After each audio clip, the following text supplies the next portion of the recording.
മൂന്നാം ഊഴത്തിനായി കാത്തിരിക്കുന്ന പിണറായിക്ക് മുട്ടൻ പണി കൊടുക്കാൻ CPIയിലെ വിമത വിഭാഗം തീരുമാനിച്ചു കഴിഞ്ഞിരിക്കുകയാണ്. CPIക്ക് കൃത്യമായി അറിയാം, മൂന്നാം ഊഴത്തിൽ പിണറായി ഒരു ക്ലോസ് ഫൈറ്റാണ് ആഗ്രഹിക്കുന്നത്. കാരണം അവർക്ക് തന്നെ അറിയാം, പരമാവധി 70 മുതൽ 74 വരെ സീറ്റിൽ നേടിയെടുത്ത് വിജയിക്കാൻ ഒരു അട്ടിമറി വിജയത്തിന് വേണ്ടിയാണ് CPIM കോപ്പ് കൂട്ടുന്നത്. എന്നാൽ CPIയുടെ കൂടി സഹായമില്ലാതെ ആ കേവല ഭൂരിപക്ഷത്തിലേക്ക് LDF എത്തുകയും ഇല്ല.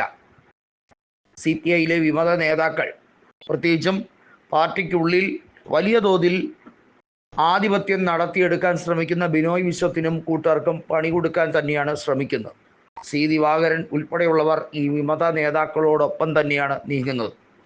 ഇസ്മയിൽ അടക്കമുള്ളവർ അതിന് തിരികൊളുത്തി വെച്ചിരിക്കുകയുമാണ്. പിണറായിയെ സംബന്ധിച്ചിടത്തോളം പല മേഖലകളിലായി തരംതിരിച്ച് ഓരോ മണ്ഡലങ്ങളുടെയും ജയപരാജയങ്ങൾ വ്യക്തമായി പഠിക്കുമ്പോൾ ഇപ്പോഴത്തെ സാഹചര്യത്തിൽ ജയിക്കാൻ കഴിയുന്നത് 60 മണ്ഡലങ്ങൾ മാത്രമേ ഉള്ളൂ.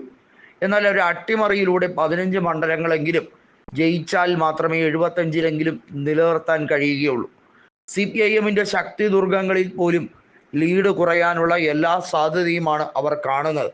പ്രത്യേകിച്ചും കണ്ണൂർ ജില്ലയിലെ തളിപ്പറമ്പിലും അതുപോലെ തന്നെ അഴീക്കോടുമൊന്നും ഇനി വിജയം ആവർത്തിക്കാൻ കഴിയില്ല എന്ന യാഥാർത്ഥ്യം അവരെ വല്ലാതെ അലട്ടുന്നുമുണ്ട്. ഈ ഒരു സന്ദർഭത്തിലാണ് CPIയുടെ കൂടുതൽ സഹായം വേണ്ടിവരുന്ന സാഹചര്യം ഉണ്ടാകുന്നത്. CPIയോട് കാണിച്ച അനീതിക്ക് കൃത്യമായി പകരം ചോദിക്കാൻ കഴിയുന്ന സാഹചര്യമാണ്. കേരള കോൺഗ്രസ് എമ്മിനെ അങ്ങനെ വിട്ടുകളയാനും ഇപ്പോൾ CPMന് കഴിയുന്നില്ല. മധ്യ തിരുവിതാംകൂറിൽ അവർക്ക് ക്ഷയം സംഭവിച്ചുവെങ്കിലും ഒരു അട്ടിമറിയിലൂടെ തിരിച്ച് ശക്തി വീണ്ടെടുക്കാൻ കഴിയും എന്നാണ് ജോസ് കെ മാണി പിണറായിയോട് പറയുന്നത്. ജോസ് കെ മാണിയാണെങ്കിൽ സ്വന്തം പാർട്ടിയിൽ പോലും വിലയില്ലാതെ എങ്ങോട്ട് പോകണമെന്നറിയാതെ അന്തം വിട്ട് നിൽക്കുന്ന അവസ്ഥയിലുമാണ്. റോഷിയാണ് ഇപ്പോൾ കാര്യങ്ങൾ ഏറെക്കുറെ തീരുമാനിക്കുന്നത്. റോഷി വിചാരിച്ചാൽ നിലവിൽ കേരള കോൺഗ്രസ് എമ്മിനെ പിളർപ്പിൽ നിന്നും ഒഴിവാക്കാമെന്നറിയാം.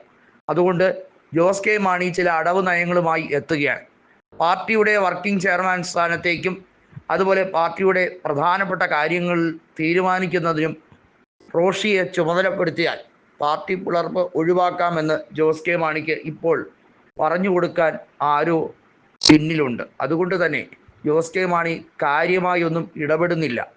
സഖ്യം പൊളിയാതിരിക്കാൻ വേണ്ടി LDFും പരമാവധി ശ്രമിക്കുന്നുമുണ്ട്. LDFിന് ആവശ്യം മുന്നണി തുടർച്ചയാണ്.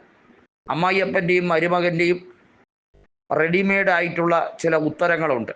എല്ലാം ഇപ്പോൾ തന്നെ ശരിയാക്കും എന്ന് പറഞ്ഞ് 2016-ൽ കയറി 10 കൊല്ലമായിട്ട് കേരളത്തിൽ അടിസ്ഥാന സൗകര്യങ്ങളൊന്നും നടപ്പിലാക്കാൻ കഴിയുന്നില്ല.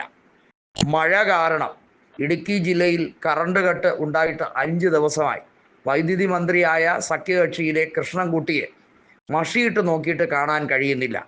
ജനതാദളിൽ വലിയ വിമർശനങ്ങളാണ് ഉയരുന്നത്. ഇത്തരത്തിൽ പല പ്രശ്നങ്ങൾ LDFിനെ അലട്ടിയിട്ടും ഒന്നുമേ സംഭവിച്ചില്ല. 80ൻ്റെ നിറവിൽ നിൽക്കുകയാണ് എന്ന് പറഞ്ഞ് സുഖിച്ച് രസിച്ച് നടക്കുകയാണ് പിണറായി സഖാവ്.